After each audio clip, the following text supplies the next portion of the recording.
আমাদের তৃণমূল কংগ্রেস ধর্মনিরপেক্ষতায় বিশ্বাসী। আমরা বিশ্বাস করি ধর্ম যে যার, উৎসব সবার। এবং বাংলার অঙ্গন, এই অঙ্গনে আমরা সবাই বাংলায় আনন্দে থাকি, উৎসবে থাকি, হৈ হৈ করে থাকি। সব উৎসবে আমরা সবাই সবার কাছে যাই। আমরা যখন ঈদ পালন করি তখন অনেক যারা মুসলিম ধর্মে বিশ্বাসী নন তারাও এসে আমাদের ঈদে সামিল হন। আবার যখন দুর্গাপুজো হয় আমরাও গিয়ে তাদের সাথে আনন্দ করি। এটাই আমাদের সংস্কৃতি বাংলার, এবং সেইটাই তৃণমূল কংগ্রেসের আইডিওলজি, যে আমরা সবাই মিলে একসাথে থাকব, একসাথে মিলে কাজ করব। তৃণমূল কংগ্রেস একটা ধর্মনিরপেক্ষ দল। আমরা ধর্মনিরপেক্ষতায় বিশ্বাসী, আমরা গণতন্ত্রে বিশ্বাসী, আমরা সার্বভৌমত্বে বিশ্বাসী। আমরা বিশ্বাস করি সবাই মিলে আমরা একসাথে থাকব। ভারতবর্ষ তাতেই আরো বেশি জোরদার হবে এবং তার স্ট্রেংথ বাড়বে। এবং বাংলার আমাদের যারা মহাপুরুষ, সে স্বামী বিবেকানন্দ হোক, কাজী নজরুল ইসলাম হোক, ঠাকুর শ্রী শ্রী রামকৃষ্ণ হোক, রবীন্দ্রনাথ, কবিগুরু রবীন্দ্রনাথ ঠাকুর হোক, সবাই মিলে এইটাই আমাদের শিখিয়ে এসছে যে আমাদের ধর্ম নিরপেক্ষতাই বাংলার রাস্তা। এবং সেইটা ধর্ম নিরপেক্ষতা, সেকুলার আইডিওলজি, এটা নিয়ে আমরা এগোতে চাই। অদ্ভুতভাবে দেখা গেল যে আমাদের একজন সঙ্গী মুর্শিদাবাদে, তিনি থাকেন রেজিনগরে, আর ভরতপুরে তিনি বিধায়ক। হঠাৎ করে বাবরি মসজিদ তৈরি করব কেন? বাবরি মসজিদ মুঘলের সাম্রাজ্যের বাবর তিনি তৈরি করেছিলেন অযোধ্যার ওখানে। হঠাৎ বাবরি মসজিদ তৈরি করা কেন? বাংলায় কেউ মসজিদ তৈরি করুক, কেউ মন্দির তৈরি করুক, নিজের টাকায় তৈরি করুক, আমাদের কোনো আপত্তি। কিন্তু বাবরি মসজিদ করা অর্থাৎ সেই যে ধর্ম অন্ধতার যে ঘা, বাবরি মসজিদ ডেমোলিশনের মধ্যে দিয়ে ভারতবর্ষের নেতারা তখন বলেছিলেন ভারতবর্ষের সব থেকে কালো দিন, সেইটাকে আবার উস্কে দেওয়া, অর্থাৎ ধর্ম অন্ধতার দিকে সমাজকে ঠেলে দেওয়া। সেই কাজটা তৃণমূল কংগ্রেস বিশ্বাস করে না।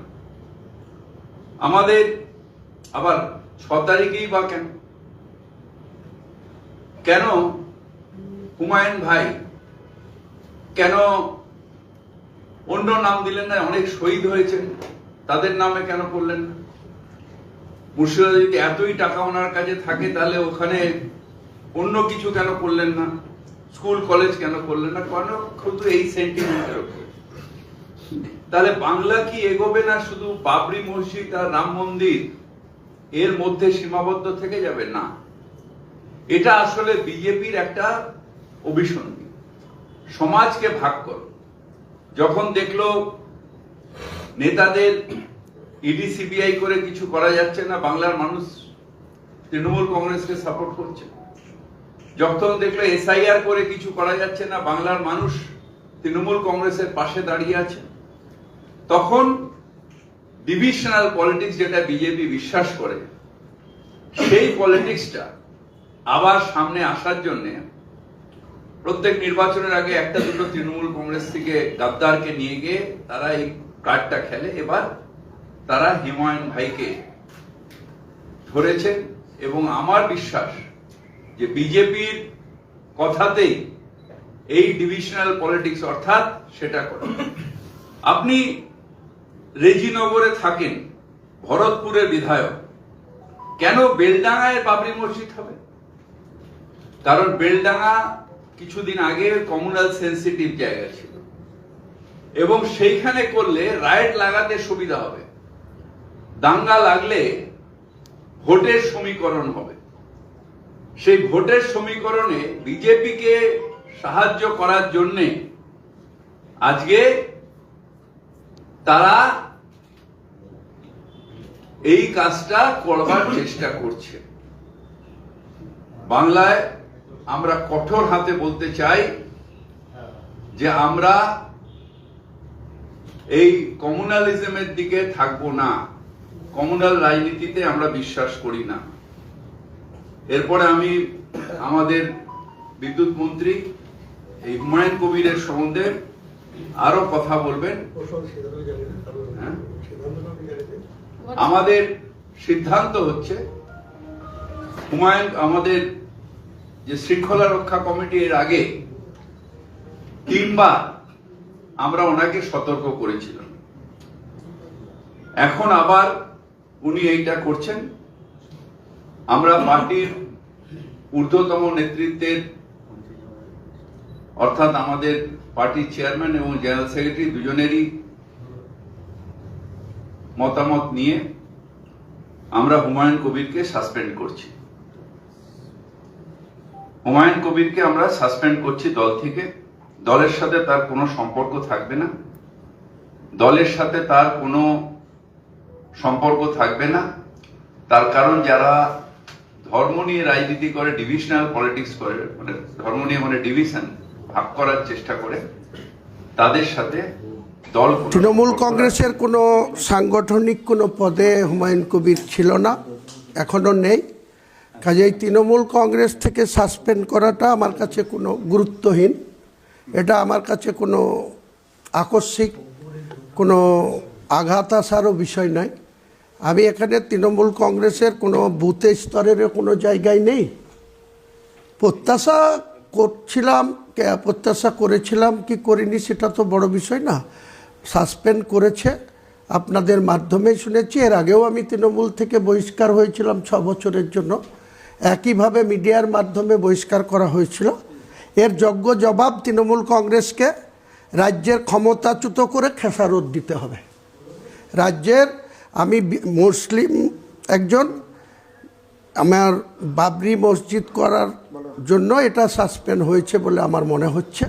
কাজে আমি সেই সিদ্ধান্ত থেকে পিছু হটব না। তাতে আমার জীবন চলে গেলে যাবে, আমি শহীদ হয়ে গেলে শহীদ হয়ে যাব, কিন্তু 6 তারিখে যেটা বাবরি মসজিদের শিলান্যাস সেটা হবে।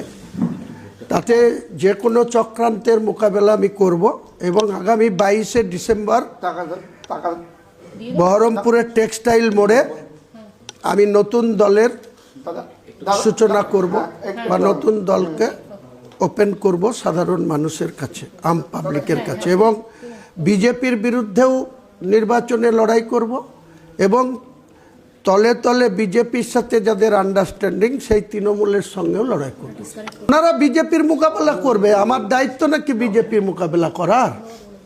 আমার তো কোনো বিজেপি মোকাবেলা করার জন্য আমাকে কোনো সাংগঠনিক জায়গা দিয়ে রেখেছে না কোনো জায়গায় দিয়ে রেখেছে।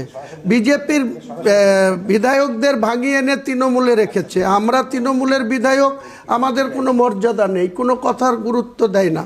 আমাদের মুর্শিদাবাদ জেলায় তৃণমূলের বিধায়ক আছি, আমাদের আইসিডিএসের একটা কর্মী নিয়োগ করারও ক্ষমতা নেই। তো এরকম শাসক দলের মেম্বার থাকলাম না থাকলাম তাতে আমার কিছু যায় আসে না। সেটা কারো কি বানাবো সেটা কারো ডাইরেকশন নেওয়ার আমার প্রয়োজন নেই। আমি বলেছি বাবরি মসজিদের শিলান্যাস করব। কারো যদি ক্ষমতা থাকে, শক্তি থাকে, রুখে নেবে। আমি আমার জীবনের বিনিময়ে হলেও বাবরি মসজিদের যে এলান করেছি 2024 সালের 12ই ডিসেম্বর কলকাতায় অন ক্যামেরায়, বিভিন্ন চ্যানেলের ক্যামেরায়, সেখান থেকে আমি সরছি না। আজকে 4 তারিখ, 6 তারিখে তার শিলান্যাস হবে, ভিত্তি স্থাপন হবে এবং 3 থেকে 4 বছরের মধ্যে বাবরি মসজিদ, তার সঙ্গে ইসলামিক হসপিটাল, মেডিকেল কলেজ, তার সঙ্গে একটি মুসাফিরখানা যেটা 250 রুমের হবে, তার সঙ্গে একটা পার্ক হবে, একটা হেলিপ্যাড হবে। কারো ক্ষমতা থাকলে রুখে নেবে।